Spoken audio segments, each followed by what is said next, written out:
ધાનેરાના વાલેર ગામે વર્ષોથી રસ્તાની દુર્દશા. ગ્રામજનોએ તાત્કાલિક નિર્માણની કરી માંગ. ધાનેરા તાલુકાના વાલેર ગામના ગ્રામજનો વર્ષોથી રસ્તાની સમસ્યાનો સામનો કરી રહ્યા છે. વાલેર ગામથી ખિમ્મત આશિયા તરફ જતી નદી ઉપર તેમજ વાલેરથી ચોરા તરફ જતો મુખ્ય રસ્તો આજે પણ અત્યંત ખરાબ હાલતમાં છે. આ રસ્તા પર ગામના મોટાભાગના ખેતરો આવેલા છે અને આશરે 100થી વધુ પરિવારો રહે છે. દરરોજ 300થી વધુ લોકો આ રસ્તાનો ઉપયોગ કરે છે. ગ્રામજનોના જણાવ્યા મુજબ સરકારશ્રી સમક્ષ અનેક વખત લેખિત અને મૌખિક રજૂઆતો કરવા છતાં આજ દિન સુધી કોઈ અસરકારક કાર્યવાહી કરવામાં આવી નથી.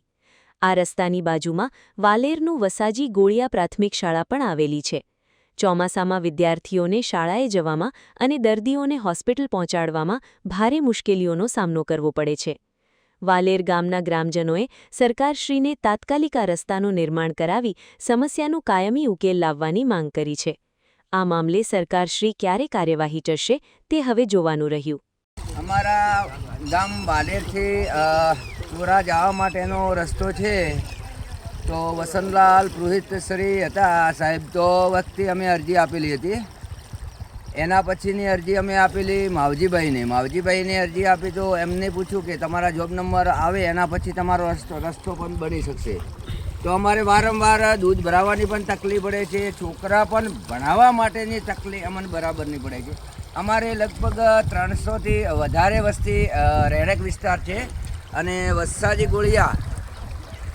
વસાજી ગોળિયા અમારે પણ સ્કૂલ આવેલી છે. તો શિક્ષકને આવવા પણ તકલીફ પણ પડે છે. એટલે અમારે બીજું કાંઈ નહીં, રસ્તો પણ ડોમરવાળો નહીં બને તો ચાલશે, પણ અમારે પુલિયા તરફ પુલ બનાવવાનો જરૂરિયાત છે. એવી સરકારશ્રીને નમ્ર વિનંતી કે આ વિડીયો ઠેઠ શ્રી ભૂપેન્દ્રભાઈ પટેલ સુધી પહોંચવો જોઈએ અને કે મોદી સુધી પહોંચવો જોઈએ. સરસ, વધારે શેર કરજો. અને છોકરાને પણ જોખમ છે. 2 મહિના ચોમાસું ઘેર રહેવાનું થાય તો એમના માવતરને મૂકવાનું આવતું હોય, રિપોર્ટર ચેલગર બાવા, ધાનેરા.